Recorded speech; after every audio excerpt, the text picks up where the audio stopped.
Some moments in life arrive without warning, disguised as ordinary encounters that will forever change how you see the world. Picture this. You're standing in front of what appears to be a perfectly still statue, maybe even laughing at its supposed lifelessness.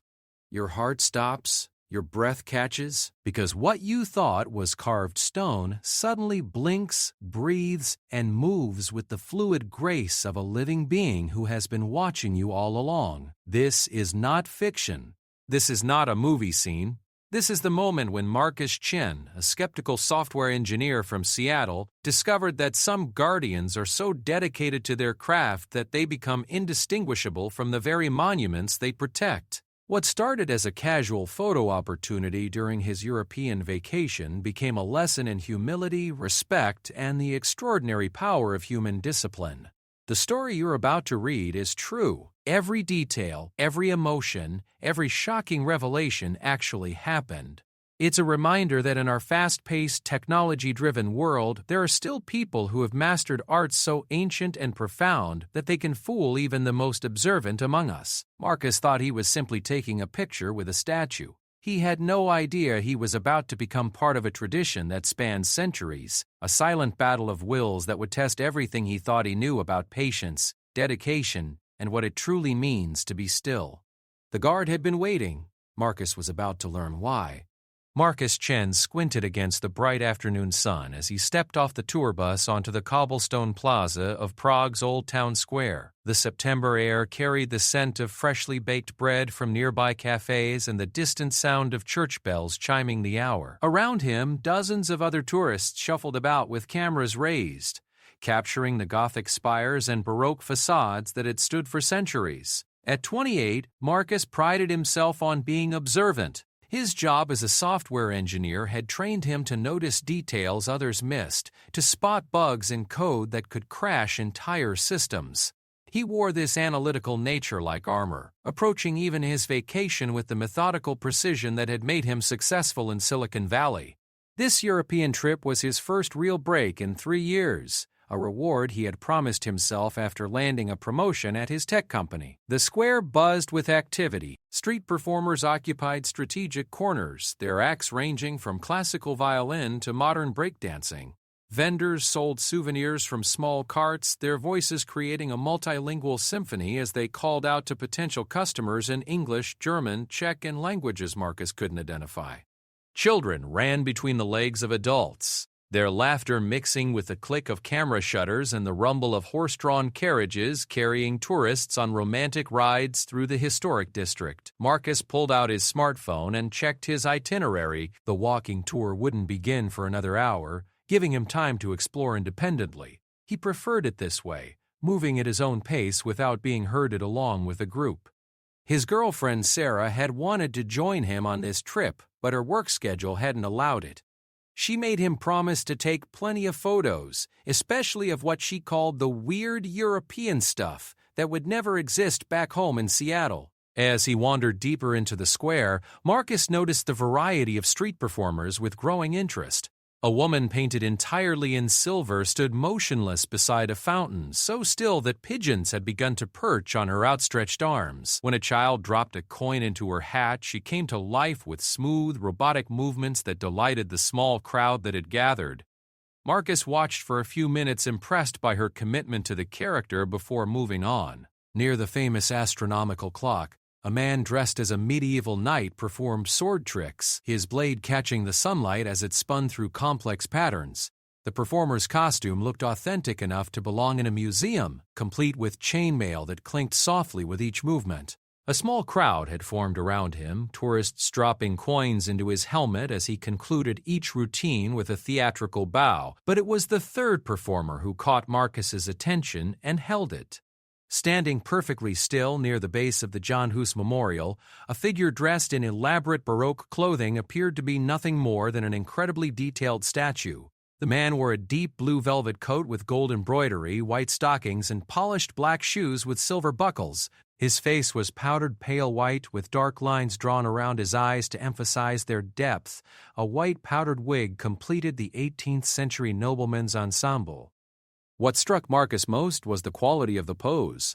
Unlike the silver woman who maintained a simple stance, This figure had positioned himself in a complex tableau. His right hand rested on the hilt of a decorative sword, his left held a rolled parchment, and his head was tilted at an angle that suggested he was gazing into the distance with noble contemplation. Every detail of his clothing and positioning spoke of wealth and authority from a bygone era. Marcus circled the performer slowly, his engineer's mind cataloging the impressive attention to detail. The clothing appeared to be made from genuine period materials rather than costume shop reproductions. The sword looked real, its metal surface showing the subtle patterns of hand-forged steel. Even the parchment in the man's left hand appeared to be genuine vellum with carefully scripted text in what looked like historical Czech. For 15 minutes, Marcus watched for any sign of movement. He studied the man's chest for the rise and fall of breathing, looked for the slight tremor that would indicate muscle fatigue, searched for any telltale sign that this was a living person rather than an actual statue. Nothing. The figure remained absolutely motionless, not even a flutter of the white lace at his cuffs in the gentle breeze. Other tourists had gathered around the performance, but most stayed only briefly.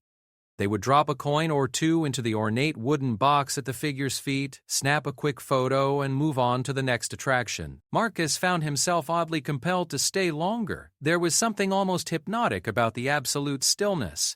The way this person had managed to completely suppress every involuntary movement that marked living beings. A family from what sounded like Australia approached it, their teenage son immediately declaring the figure fake and just a statue put there for decoration.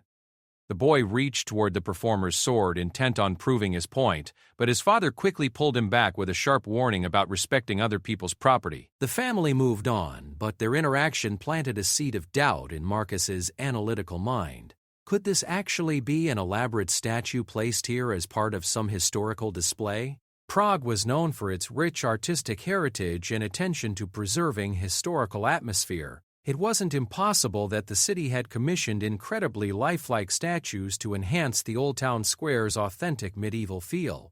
Marcus had seen similar installations in other European cities, though none quite this convincing. He pulled out his phone and began taking photos from different angles, using the zoom function to capture details of the clothing and facial features.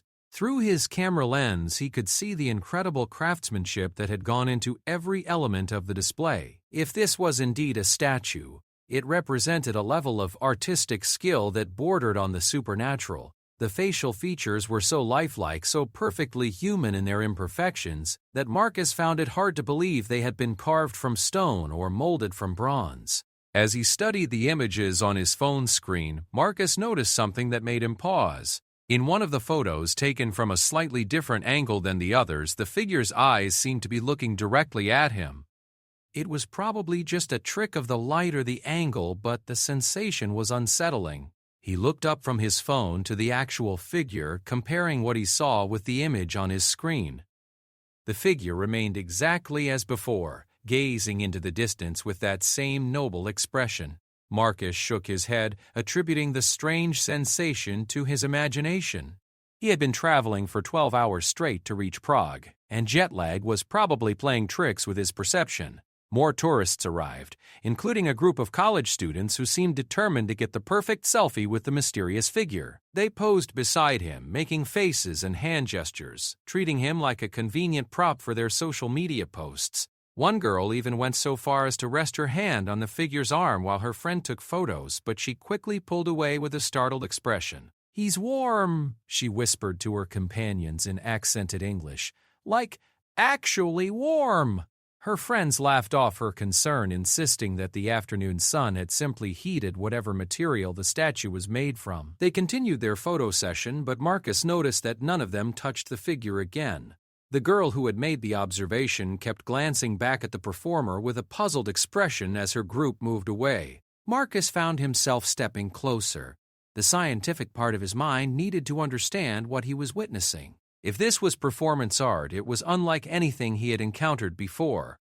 The level of physical control required to maintain such perfect stillness was beyond impressive. It was almost superhuman. He had read about street performers who could stand motionless for hours, but seeing it in person was entirely different. He began to time the performance using the stopwatch function on his phone. 30 minutes passed, then 45. At no point did he observe any movement, any sign of fatigue, any indication that this was anything other than an incredibly realistic statue. The afternoon sun had shifted position, casting different shadows across the square, but the figure remained constant, unchanging, eternal. Other performers in the square took breaks. The silver woman stepped down from her platform every 20 minutes to stretch and drink water. The medieval knight paused between his sword routines to interact with his audience and count his earnings.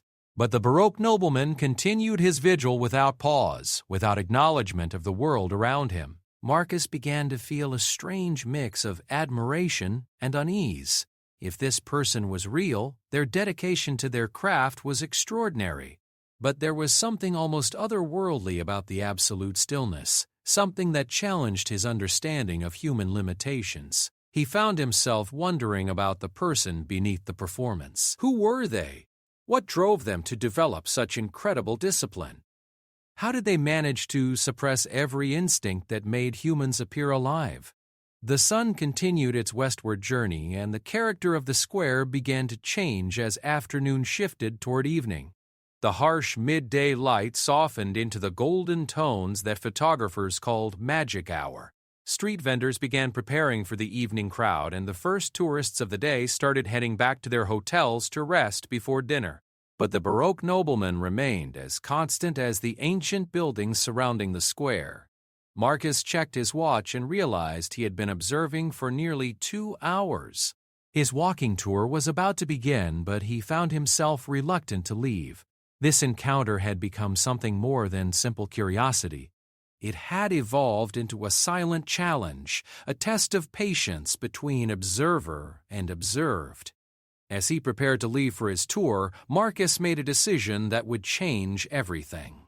He approached the wooden collection box at the figure's feet and dropped in a generous €20 note. As the bill fluttered down to join the scattered coins from other tourists, he whispered quietly, "I don't know if you can hear me, but what you're doing is incredible." For just a moment, Marcus thought he saw something flicker in the figure's eyes. It was so brief, so subtle, that he immediately questioned whether he had imagined it. But the seed of certainty that this was indeed a living person and not a statue had been planted. As he walked away to join his tour group, Marcus Chen had no idea that he was about to become part of a story that would challenge everything he thought he knew about human endurance, dedication, and the ancient art of bringing stillness to life. The walking tour proved to be a distraction that Marcus desperately needed. Their guide, an enthusiastic local history professor named Pavel, led the group through Prague's winding medieval streets while sharing stories about the city's 1,000-year heritage. They visited the Gothic Church of Our Lady B14, explored the narrow passages where medieval merchants once traded goods from across Europe, and learned about the defenestration of Prague that sparked the 30 Years' War. But despite Pavel's engaging storytelling and the fascinating historical sites, Marcus found his thoughts constantly returning to the motionless figure in the square. During breaks in the tour, he caught himself looking back toward Old Town Square, though the Baroque nobleman was no longer visible from their various stops throughout the city. The tour group consisted of 12 people from 6 different countries, creating a diverse mix of perspectives and questions. There was Elena, a retired art teacher from Barcelona who asked detailed questions about architectural styles. James and Margaret, a British couple celebrating their 40th wedding anniversary, seemed most interested in the romantic aspects of Prague's history. 2 young backpackers from New Zealand, Tom and Lucy, were documenting everything for their travel blog, constantly taking notes and photos. As they stood outside the Prague Castle complex, Elena mentioned that she had noticed several street performers in the square earlier in the day. She described them with an artist's eye for detail, praising the silver woman's technique and the knight's theatrical flair. When she mentioned the Baroque nobleman, her description was notably different. "There was something almost supernatural about that one," she said thoughtfully. "I've seen many living statue performers throughout Europe, but this person achieved a level of stillness that seemed to transcend normal human capability. It was like looking at an actual historical figure frozen in time." Pavel overheard the conversation and smiled knowingly. "Ah, you met our guardian," he said with obvious pride. "That performer has been coming to Old Town Square for nearly 15 years. No one knows his real name, though locals have started calling him the Sentinel. He appears every few months, always in historical costume, always maintaining perfect stillness for hours at a time." Marcus leaned in closer, his curiosity intensifying. "Has anyone ever seen him break character?" Pavel shook his head slowly. "That's the remarkable thing. In all these years, countless tourists and locals have tried to catch him moving. Children have thrown pebbles. Teenagers have shouted suddenly. Adults have tried to startle him with loud noises, but he never breaks, never shows any reaction. It has become something of a local legend." James, the British gentleman, adjusted his glasses with interest. "But surely someone must have seen him arrive or leave. He can't simply materialize and vanish." "That's another mystery," Pavel replied. "The merchants who set up their stalls early in the morning sometimes find him already in position when they arrive at dawn, and those who stay late into the evening report that one moment he's there and the next he's simply gone. No one has ever witnessed the transformation from human to statue or back again." Margaret looked skeptical. "Surely that's just local folklore. There must be a logical explanation." Pavel shrugged. "Perhaps. But I have been giving tours in this city for 23 years, and I have never been able to solve the mystery myself. The Sentinel has become part of Prague's magic, like the astronomical clock or the legends of Rabbi Judah Low and his golem. Some mysteries are better left unsolved." As the tour continued, Marcus found himself thinking about the implications of what Pavel had shared. If this performer had been appearing for 15 years, maintaining this incredible level of discipline across multiple visits to the square, then this wasn't simply a talented street artist looking to earn tourist money. This was something deeper, more committed, more profound. They visited the famous Charles Bridge as the afternoon sun began its descent toward the horizon. The bridge bustled with activity as tourists, locals, and street performers created a constantly shifting human tapestry against the backdrop of Prague's stunning skyline. Here, too, living statues had positioned themselves at strategic points, though none achieved the absolute stillness that Marcus had witnessed in Old Town Square. One performer dressed as an angel maintained her pose admirably, but Marcus could now detect the slight movements he had failed to see in the Baroque nobleman. A subtle shift of weight from one foot to another, the almost imperceptible rise and fall of breathing, the occasional blink or swallow that marked her as undeniably human. As they reached the end of the bridge, Marcus made an excuse about wanting to take more photographs and broke away from the tour group. Pavel handed him a business card and reminded him that the tour officially ended back at Old Town Square in 30 minutes. But Marcus was already heading in that direction with determined steps. The late afternoon light had transformed the square's atmosphere completely. The harsh shadows of midday had given way to a warm golden glow that made the historic buildings appear to shimmer.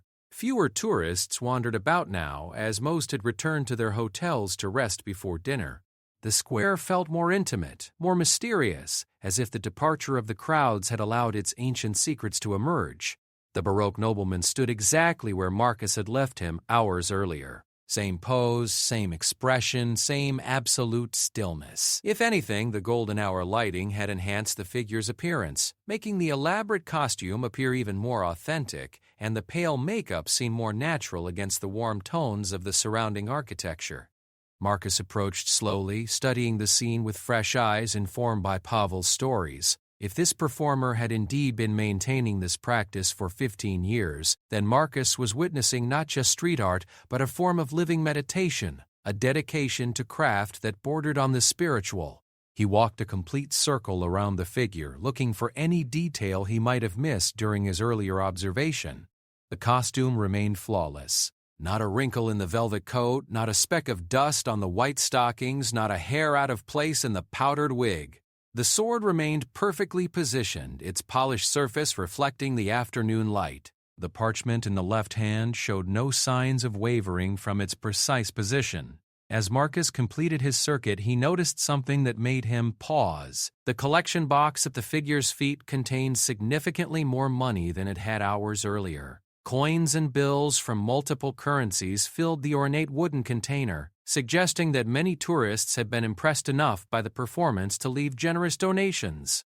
Yet through all of these interactions, through all the people who must have approached and departed, the performer had maintained absolute consistency. Marcus found himself thinking about the physical demands of such a performance. Standing motionless for hours required incredible muscle control and endurance. The costume itself, with its heavy velvet fabric and multiple layers, had to be uncomfortable in the afternoon heat. The makeup must feel restrictive and artificial against the skin. The wig probably itched, yet none of these discomforts showed in the figure's expression or posture. A small group of German tourists arrived, their guide explaining something about Baroque period clothing and social customs.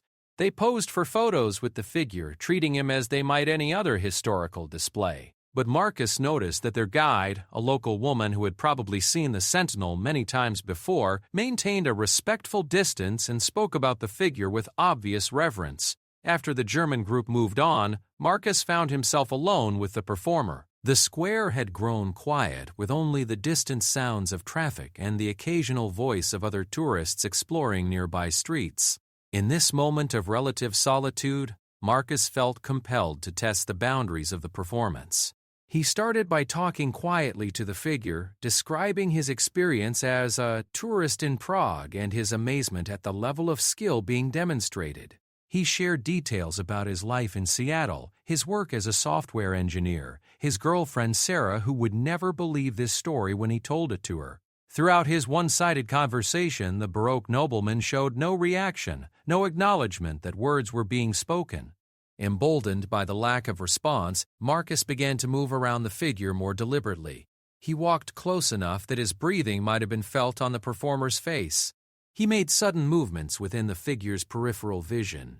He even went so far as to wave his hand slowly back and forth in front of the Baroque nobleman's eyes, though he was careful not to make physical contact. Nothing. Not even the slightest flicker of awareness. Marcus stepped back, feeling a mixture of admiration and frustration. Either this was the most dedicated performer he had ever encountered, or he was indeed looking at an elaborate statue created with unprecedented realism. His analytical mind struggled with both possibilities. The human explanation seemed to defy the limits of physical endurance and mental discipline. The statue explanation seemed to defy the limits of artistic skill and material engineering. As he stood there contemplating these impossibilities, Marcus became aware that he was no longer alone. A woman had approached quietly and now stood beside him, also studying the figure with obvious fascination. She appeared to be in her 60s, well-dressed in a way that suggested education and prosperity, with silver hair pulled back in an elegant bun and intelligent eyes behind wire-rimmed glasses. "Remarkable, isn't it?" she said softly, speaking English with a slight Czech accent. "I am Dr. Vera Novikova, professor of art history at Charles University. I have been studying the Sentinel for 7 years now, trying to understand the techniques and training that make such a performance possible." Marcus introduced himself and explained his own fascination with what he was witnessing. Dr. Novikova nodded knowingly as he described his attempts to detect movement or reaction. "You are experiencing what we call the Sentinel effect," she explained. "It is the cognitive dissonance that occurs when our minds try to process something that appears to violate natural laws. Our brains are programmed to recognize life through movement, breathing, micro-expressions, unconscious responses to stimuli. When all of these indicators are absent, we begin to question the fundamental nature of what we are observing." She gestured toward the figure with obvious respect. "This performer has achieved something that approaches the supernatural, though it is accomplished through entirely natural means. It requires years of training in meditation, breath control, muscle discipline, and mental focus. In many ways, it represents a form of living art that connects us to ancient traditions of spiritual discipline and physical mastery." Marcus listened intently as Dr. Novikova shared more details about her research. She had documented the Sentinel's appearances over multiple years, noting patterns in costume choices, seasonal variations in performance duration, and the gradual evolution of technique. According to her observations, the performer had indeed been growing more skilled over time, achieving longer periods of absolute stillness and more elaborate costume presentations. "But here is what makes the Sentinel truly unique," she continued. "Most living statue performers eventually break character, either intentionally to acknowledge their audience or involuntarily due to physical limitations. In 7 years of observation, I have never seen this happen. Not once. It suggests a level of training and dedication that goes far beyond typical street performance." As if summoned by their discussion, a crowd began to gather around the Baroque nobleman. Word had apparently spread among tourists about the remarkable performer in Old Town Square, and people were arriving specifically to witness the phenomenon for themselves. Marcus watched as family after family tried unsuccessfully to elicit any reaction, their amazement growing with each failed attempt to break the figure's concentration. Children were particularly determined in their efforts. They made faces, told jokes, even performed little dances directly in front of the figure. Their parents tried different approaches, speaking in multiple languages, making sudden noises, discussing the performer loudly as if he couldn't hear them. A group of teenagers attempted to synchronize a sudden shout, thinking that the surprise might break through whatever meditation or technique was being employed.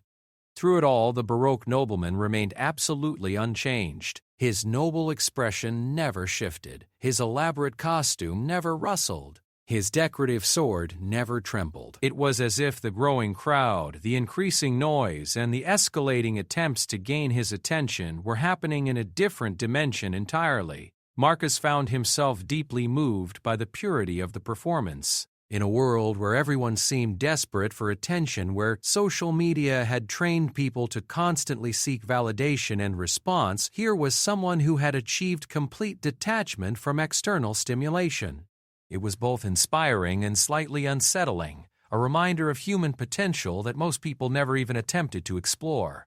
As evening approached and the tour groups began departing the square, Marcus realized that his own planned departure time had long passed. He had become completely absorbed in observing not just the performer, but the reactions of countless others to something that challenged their understanding of human behavior. Tomorrow, he decided, he would return. This encounter had awakened something in him that he didn't fully understand yet, but felt compelled to explore further.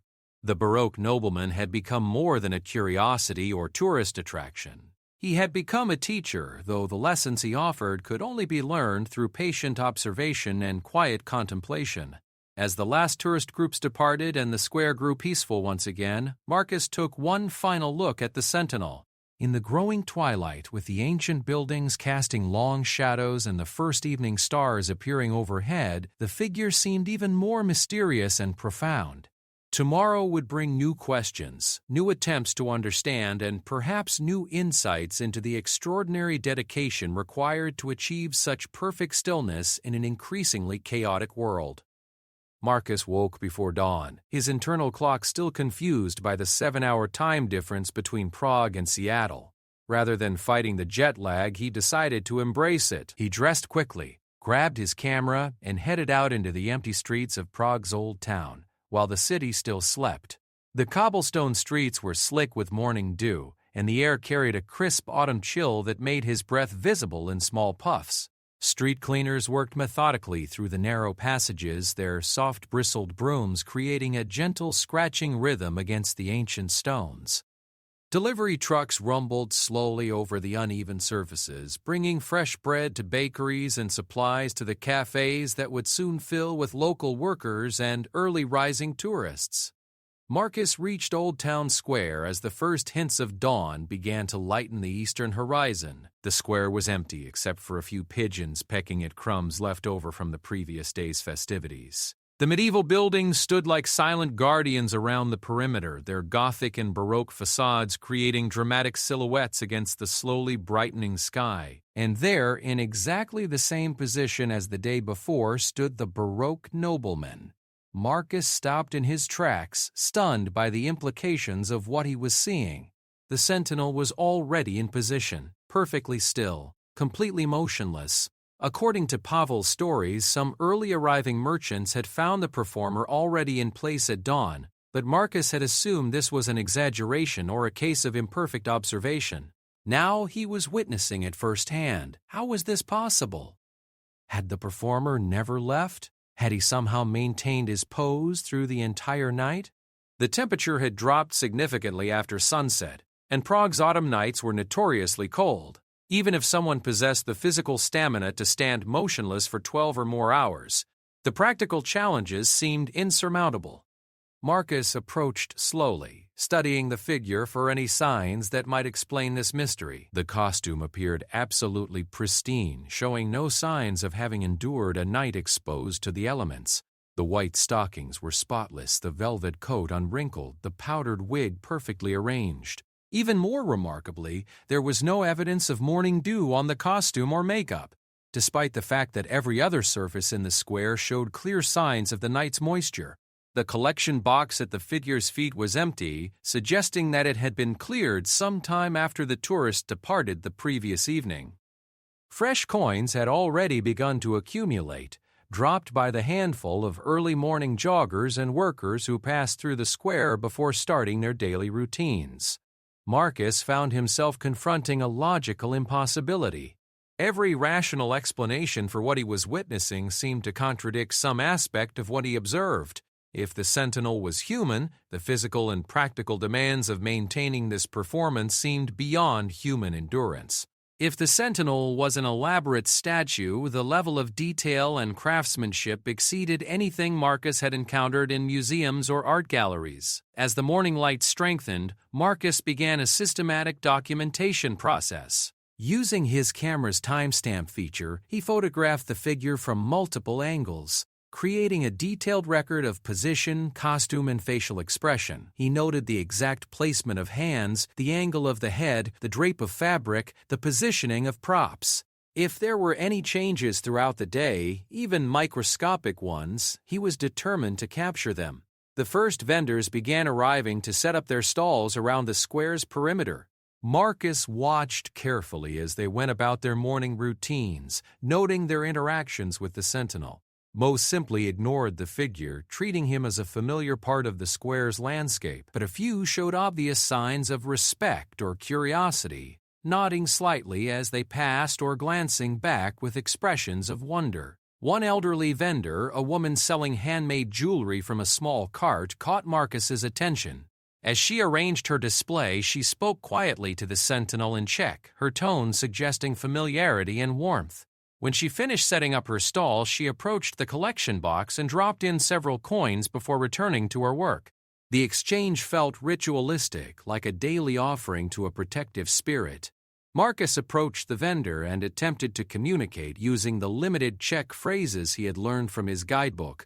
When language barriers made conversation difficult, they switched to broken English, supplemented by gestures and pointing. The woman's name was Anna, and she had been selling jewelry in Old Town Square for 38 years. She remembered when the Sentinel first began appearing, describing him as special and blessed by old spirits. According to Anna, the performer brought good luck to the square, and vendors who showed him respect always had better sales than those who ignored him. She shared a story about a time when aggressive street performers had tried to muscle the Sentinel out of his chosen spot, claiming that stationary performers were bad for business and drove away tourists.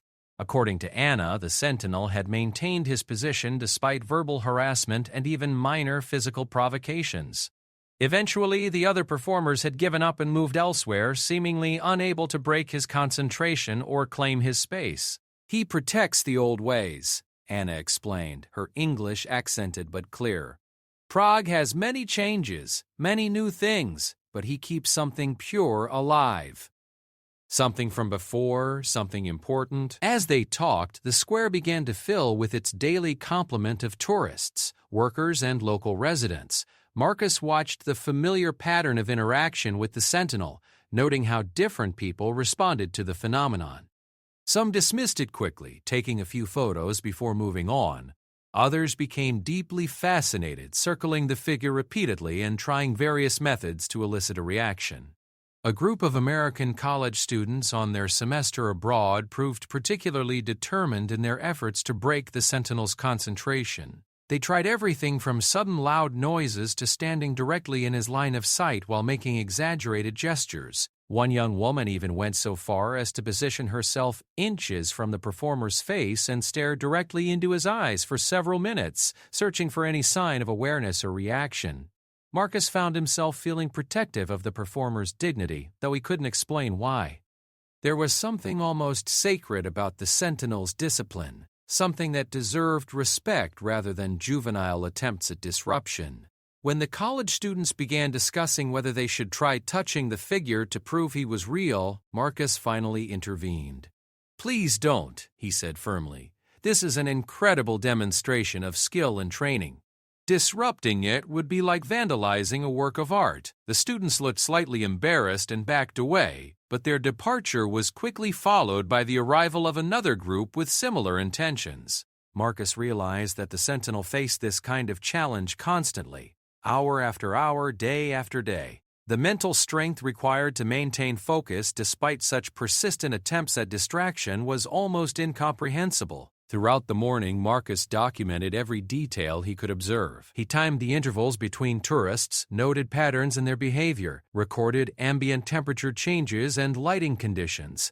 His engineer's mind was searching for variables that might explain the mystery, but each measurement only deepened the puzzle. At precisely noon, something unexpected happened. A man in an expensive suit approached the Sentinel and stood quietly beside him for several minutes. Unlike the tourists who came seeking entertainment or novelty, this visitor showed obvious reverence. He spoke briefly in what sounded like German, his words too quiet for Marcus to overhear. Then he placed what appeared to be a significant sum of money in the collection box and departed without taking any photographs. Marcus approached Anna and asked about the well-dressed visitor. She smiled knowingly and explained that the Sentinel had regular patrons, people who understood the deeper significance of what they were witnessing. Some were artists seeking inspiration. Others were spiritual seekers drawn to the demonstration of perfect discipline. A few were scholars studying various aspects of performance art, meditation, or historical costume. "Many people come looking for teachers," Anna said. "He teaches without words, shows what is possible when mind becomes quiet, when will becomes strong. Not everyone understands, but some do." This revelation shifted Marcus's perspective on what he was witnessing. The Sentinel wasn't simply a street performer entertaining tourists for tips. He was serving as a living example of human potential, demonstrating levels of physical and mental discipline that most people believed were impossible. In a world increasingly dominated by instant gratification and shortened attention spans, here was someone who had mastered the ancient arts of patience and concentration. As the afternoon progressed, Marcus noticed subtle changes in the crowd's composition. Word about the Sentinel seemed to be spreading through tourist networks, and people were arriving specifically to witness the phenomenon. Tour guides began including Old Town Square on their itineraries with specific mentions of the legendary living statue. Photography enthusiasts arrived with professional equipment, seeking to capture the perfect image of absolute stillness. But perhaps the most interesting visitors were the children. Unlike adults who approached the Sentinel with skepticism or analytical curiosity, children seemed to instinctively understand the magic of what they were seeing. They stood quietly beside the figure, sometimes for extended periods, as if absorbing some lesson about concentration and dedication that didn't require verbal explanation. One little girl, perhaps 6 years old, approached with her grandmother and stood directly in front of the Sentinel for nearly 20 minutes. She didn't try to get his attention or test his reactions. She simply watched with the kind of focused attention that children reserve for things that truly capture their imagination.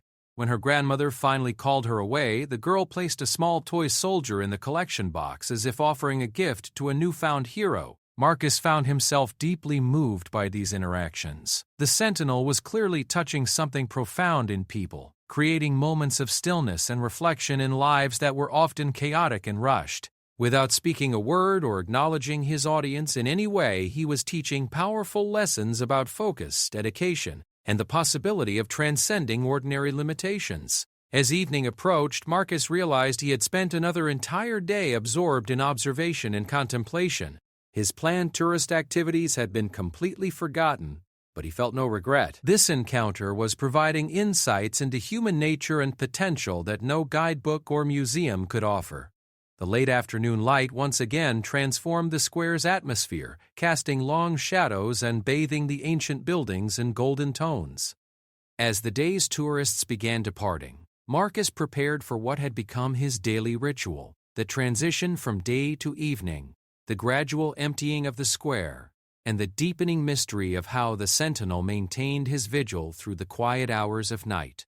But tonight would be different. Marcus had made a decision that would either answer his questions or deepen the mystery beyond all comprehension. Tonight he would not return to his hotel. Tonight he would remain in the square and observe what happened when the last tourist departed and Prague's ancient stones were left to keep their secrets under the cover of darkness. As he settled onto a bench with a clear view of the Sentinel's position, Marcus had no idea that his patient observation was about to be rewarded in ways he could never have anticipated. The guard had been waiting, and the time for revelation was finally at hand. The transition from day to night in Old Town Square was like watching a theater performance where the lighting gradually shifted to create an entirely different mood. As the last tour groups departed and the street vendors packed up their wares, Marcus found himself sharing the ancient cobblestones with only a handful of evening strollers and the ever-present Baroque nobleman who continued his silent vigil. Marcus had positioned himself on a bench approximately 30 feet from the Sentinel, close enough to observe details but far enough away to avoid being noticed by any late-arriving tourists. He had come prepared for a long night, bringing bottled water, energy bars, and a small blanket to ward off the autumn chill that would inevitably settle over the square after sunset. As darkness fell, Prague's historic district transformed into something magical. Street lamps cast warm pools of light across the cobblestones, creating dramatic contrasts between illumination and shadow. The Gothic spires and Baroque facades that surrounded the square became mysterious silhouettes against the star-filled sky. The sounds of the city grew quieter, more distant, until the square felt like an island of tranquility in the urban landscape. The Sentinel remained perfectly positioned in his pool of lamplight, the golden illumination making his elaborate costume appear even more authentic and his pale makeup seem almost ethereal. From Marcus's vantage point, the figure looked like a ghost from Prague's imperial past, a nobleman who had somehow been frozen in time and now stood eternal watch over the ancient square. Hours passed slowly. Occasional couples wandered through the square, their voices hushed as if they instinctively understood the sacred nature of the quiet space. A few late-night photographers arrived, drawn by the dramatic lighting and the opportunity to capture Prague's beauty without crowds of tourists. But gradually, even these visitors departed, leaving Marcus alone with his vigil. At midnight, something extraordinary happened. Marcus had been fighting drowsiness, the combination of jet lag and the peaceful atmosphere making it difficult to maintain sharp focus. But suddenly he was completely alert, his attention drawn by a movement so subtle that he initially thought he had imagined it. The Sentinel's head had turned, not dramatically, not with any sudden motion that would shatter the illusion of the performance. The movement was so gradual, so perfectly controlled, that it seemed to take place outside normal time. Over the course of perhaps 10 minutes, the Baroque nobleman's head rotated slowly until his gaze was directed not toward some distant historical horizon, but directly toward Marcus. The eye contact, when it finally came, was electrifying. After nearly 2 days of observing absolute stillness, Marcus found himself looking into eyes that were unmistakably alive, intelligent and aware. The performer's gaze held depths that spoke of years of training, discipline, and perhaps wisdom that came from countless hours of silent observation. For several minutes they regarded each other across the empty square. Marcus felt no urge to speak or move. There was something profoundly peaceful about the connection, as if he had been invited into a meditation that transcended ordinary communication. The Sentinel's eyes conveyed neither welcome nor dismissal, but rather a kind of neutral acknowledgement that Marcus had earned the right to witness this transition through his patient dedication. Then, with the same supernatural control that had marked the initial movement, the Sentinel began to change his pose. The sword that had rested at his side was slowly, carefully repositioned. The parchment in his left hand was transferred to his right. His stance shifted subtly, his weight redistributing in a way that suggested he was preparing for extended movement rather than extended stillness. Marcus watched in fascination as the Baroque nobleman began to walk. Each step was deliberate and measured, his posture maintaining the dignity and authority of the character he portrayed. He moved with the grace of someone born to nobility, his elaborate costume rustling softly as he crossed the cobblestones toward Marcus's bench. As the Sentinel approached, Marcus could see details that had been invisible during the daylight performances. The costume was indeed made from genuine period materials, but showed signs of careful maintenance and expert tailoring that spoke of serious investment in authenticity. The sword, while decorative, was a genuine antique that had been preserved in remarkable condition. Even the makeup, viewed up close, revealed the work of someone with professional theatrical training. The Sentinel stopped directly in front of Marcus and, with movements that maintained the character's dignity, lowered himself into a seated position on the opposite end of the bench. For the first time in Marcus's experience, they occupied the same physical space, sharing the cool night air and the lamplight that painted everything in warm golden tones. "Good evening," the Sentinel said, his voice carrying a slight accent that suggested Eastern European origins. "I am Dmitri Kovar. I believe you have questions." Marcus felt a rush of excitement mixed with relief. After days of wondering whether he was observing human or statue-living person or elaborate artwork, he was finally face to face with the man behind the mystery. But even in this moment of revelation, Dmitri maintained an otherworldly quality that made the encounter feel almost dreamlike. "I've been watching you for 3 days," Marcus said carefully. "I'm a software engineer from Seattle, and I've never seen anything like what you do." "How is it possible?" Dmitri smiled, the expression transforming his face completely. Where the Baroque nobleman had been distant and formal, this person was warm and approachable, though still carrying himself with obvious dignity and self-possession. "What you have witnessed is the result of 15 years of training," he explained. "I began as a traditional street performer, but became fascinated with the possibilities of absolute stillness.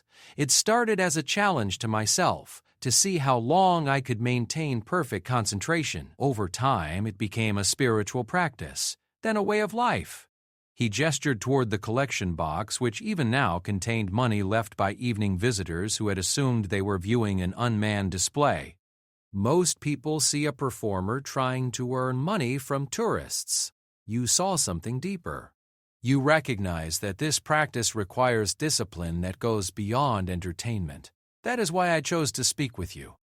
Marcus felt honored by the acknowledgement but also curious about the practical aspects of what he had witnessed. "But how do you manage the physical demands? Standing motionless for hours has to be incredibly difficult, and I was here at dawn. You were already in position. Did you really maintain that pose all night?" Dimitri's expression grew more serious, and he seemed to be weighing how much to reveal about his methods. "The human body is capable of far more than most people believe," he said finally. "With proper training, breathing techniques borrowed from meditation traditions, and years of conditioning both physical and mental, it becomes possible to enter states of consciousness where time passes differently. Hours feel like minutes. Discomfort becomes distant. The boundaries between self and environment begin to dissolve." He paused, looking out across the empty square where he had spent countless hours in silent vigil. "As for the practical concerns, I have developed methods that allow me to maintain the performance for extended periods. But the real secret is not physical technique, though that is important. The real secret is mental discipline.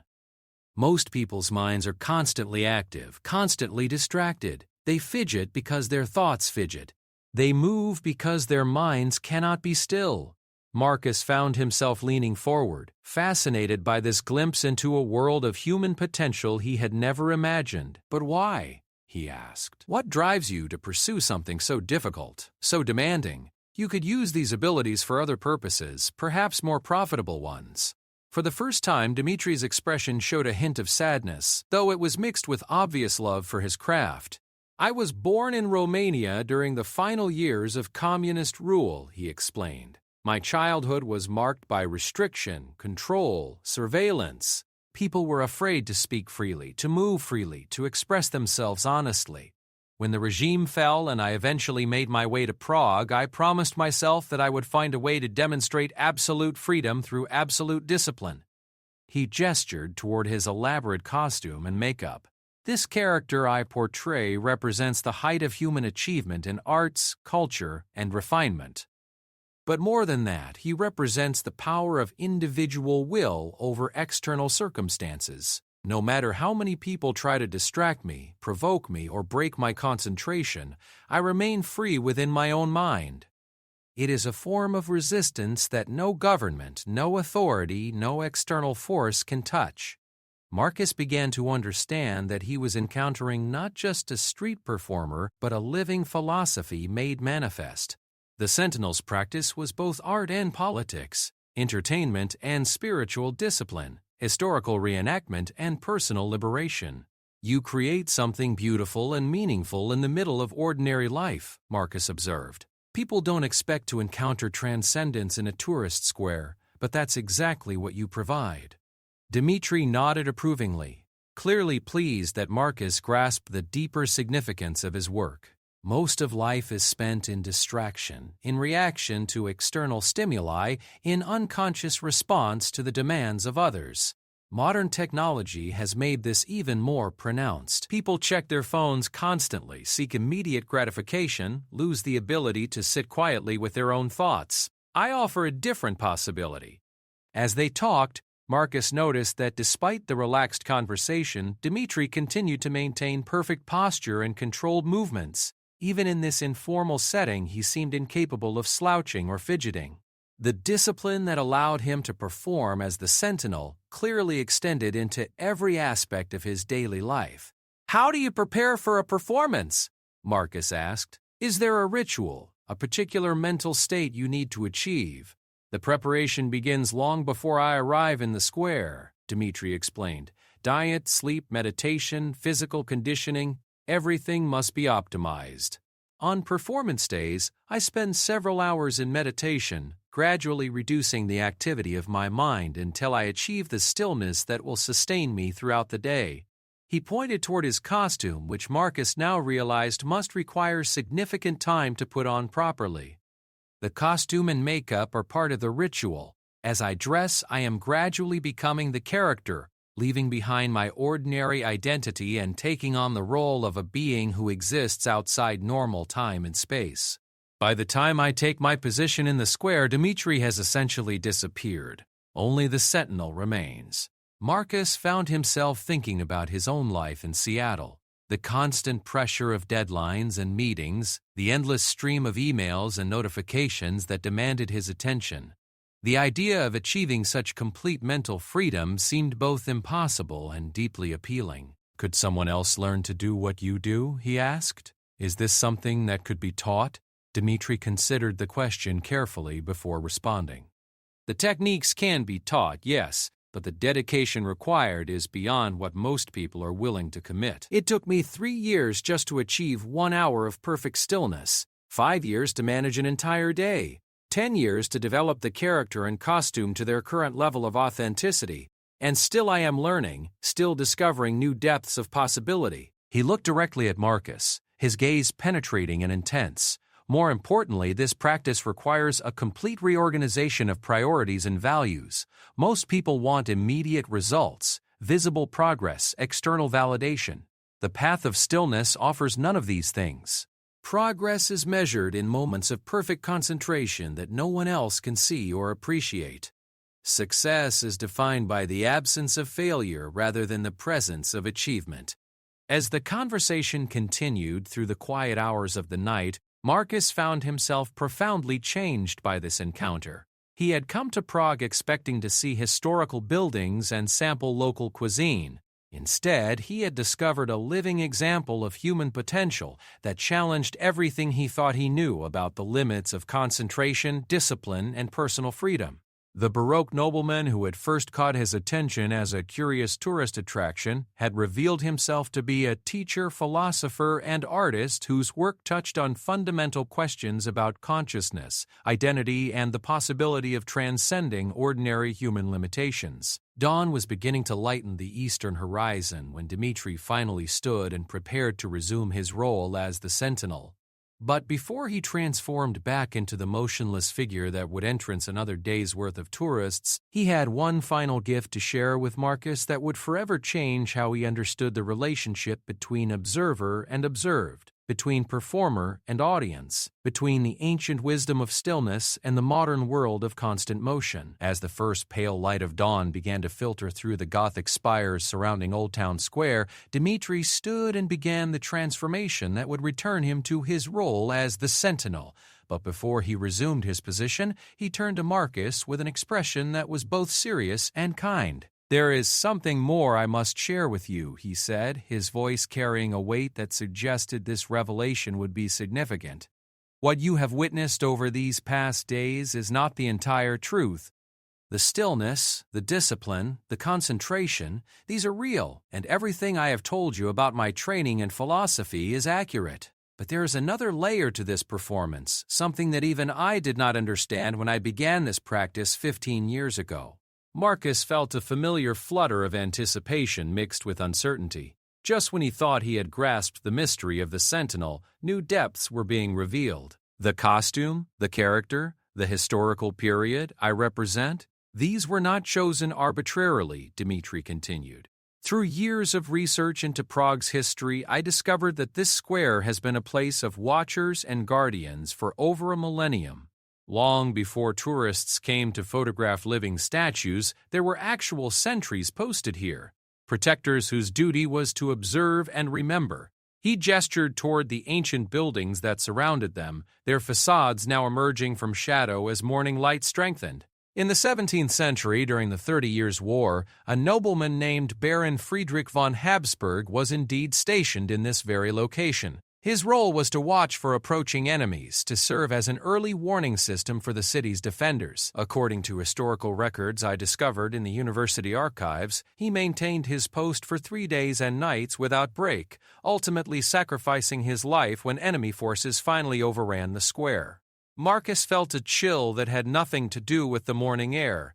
The story Dmitri was telling seemed to blur the lines between historical fact and supernatural possibility in ways that made his rational mind struggle to process the implications. "At first, I thought this was simply an interesting coincidence," Dmitri explained. I had unknowingly chosen to portray a character who had actually existed in this location, but as my practice deepened and my ability to maintain the stillness grew stronger, I began to experience something that I cannot easily explain with rational language. He moved to his performance position and assumed the familiar pose that Marcus had observed for days. Even as he spoke, his body began the subtle transformation from conversational human being to motionless sentinel, though his voice remained clear and present. Sometimes, when I achieve the deepest states of concentration, I sense that I am not alone in this vigil. There is a presence, a consciousness that shares the watching, that guides and sustains my efforts. Whether this is imagination, spiritual experience, or something else entirely, I cannot say. But I have come to believe that my performance serves purposes beyond artistic expression or tourist entertainment. Marcus found himself looking at the square with new eyes, wondering what other secrets lay hidden beneath centuries of accumulated history. The morning light was now strong enough to reveal details in the surrounding architecture, and he noticed for the first time how many of the buildings showed evidence of defensive positions, watchtowers, and strategic viewing points. "This square has always been about vigilance," Dmitri said, his voice growing more distant as he settled deeper into his character. "About patient observation, about readiness to respond to threats or opportunities that others might miss. In Baron von Habsburg's time, the danger came from invading armies. Today, perhaps the danger is different: spiritual emptiness, cultural amnesia, the loss of traditions that connect us to deeper meanings." He was now completely motionless except for his lips, which moved barely enough to allow speech. "You asked yesterday whether others could learn this practice. The answer is yes, but not everyone is called to it. You, however, have demonstrated the qualities that matter most: patience, respect, the ability to observe without judgment, and the wisdom to recognize significance when you encounter it. Marcus felt a surge of unexpected emotion. Over the past 3 days, this encounter had evolved from tourist curiosity to deep personal experience, and now Dmitri was suggesting that it might be more than mere chance that had brought them together. "I want you to know," Dmitri continued, his voice now barely above a whisper as the Sentinel's persona took complete control, "that every person who has stopped to truly observe, who has recognized the depth of this practice, becomes part of its continuation. Your attention, your respect, your willingness to sacrifice your vacation plans to understand something profound, these actions honor not just my work, but the work of all who have stood watch in this place throughout history." The transformation was now complete. The Sentinel had resumed his eternal vigil, gazing once again toward that distant horizon that seemed to encompass both past and future. But Marcus could still sense Dimitri's consciousness beneath the stillness, maintaining the incredible discipline that allowed one man to serve as a living bridge between Prague's imperial past and its uncertain future. As the square began to fill with early morning workers and the first tourists of the day, Marcus realized that his own role in this story was also transforming. He was no longer simply an observer trying to solve a mystery. He had become a witness to something profound, a guardian of knowledge that few people would ever have the patience or dedication to discover. He thought about his life back in Seattle, the endless cycle of coding and debugging, meetings and deadlines. The corporate world that had seemed so important just days ago now felt shallow and limiting compared to the depths of meaning he had discovered in this ancient square. Dmitri had shown him that human potential extended far beyond what modern society encouraged or even recognized. A group of German tourists arrived and began the familiar ritual of trying to determine whether the Sentinel was human or statue. Marcus watched their attempts with new understanding, knowing that they were encountering not just a skilled performer, but a living connection to centuries of dedication and service. He found himself feeling protective of the performance, wanting to help these new observers appreciate the significance of what they were witnessing. When one teenage boy reached toward the Sentinel's sword, clearly intending to test whether it was real, Marcus stepped forward and gently redirected the young man's attention. "He's absolutely incredible," Marcus said to the family. "I've been watching for 3 days, and I've never seen anything like it. The level of concentration and discipline is extraordinary." The father of the family, a man about Marcus's age, looked skeptical. Surely no one could stand that still for so long. It must be some kind of trick, maybe robotics or special effects. Marcus smiled, remembering his own initial doubts. "That's exactly what I thought at first. But if you watch carefully, if you really pay attention, you'll see that this is something much more profound than any trick. This person has achieved a level of mental and physical control that most of us can't even imagine." As the German family settled in for extended observation, Marcus realized that he was unconsciously taking on the role of interpreter, helping others appreciate the deeper significance of the Sentinel's practice. It felt natural, almost inevitable, as if his days of patient watching had prepared him for exactly this purpose. Throughout the morning, Marcus found himself serving as an informal guide for curious tourists.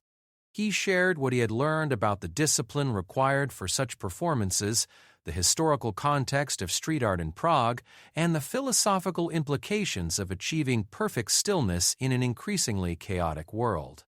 He was careful never to reveal the personal details that Dmitri had shared with him during their midnight conversation, but he was able to help others move beyond simple curiosity to genuine appreciation. By midday, word had begun to spread through tourist networks that someone in Old Town Square was providing expert commentary on the famous living statue. Small crowds began gathering around Marcus as well as the Sentinel, creating an unexpected community of observers united by shared fascination with human potential. Dr. Vera Novikova, the art history professor Marcus had met on his second day, appeared just after noon and approached with obvious interest. "I see you have become quite the expert on our Sentinel," she said with a warm smile. Your explanations are helping people understand aspects of the performance that I have been trying to communicate in my research for years. Marcus felt a surge of satisfaction mixed with humility. I just want people to appreciate what they're seeing. This isn't just entertainment, it's a demonstration of human capabilities that most of us never even attempt to develop. Dr. Novikova nodded approvingly. You have grasped something essential about the nature of exceptional achievement. It cannot be fully appreciated by those who have never attempted to push their own boundaries, never tested their own limits. Your willingness to invest time in truly observing has given you insights that casual viewers will never achieve. As the afternoon wore on, Marcus found himself thinking about the future. His vacation in Prague was scheduled to end in 2 days, and he would need to return to Seattle, to his job, to the life he had built around entirely different priorities and values. But the experience of encountering the Sentinel had changed him in ways that he was only beginning to understand. The discipline, patience, and dedication that Dmitri demonstrated seemed impossibly remote from the fast-paced world of software development. Yet Marcus had begun to see connections between the mental focus required for deep programming and the concentration that enabled perfect stillness. Perhaps there were ways to apply what he had learned here to his work and life back home.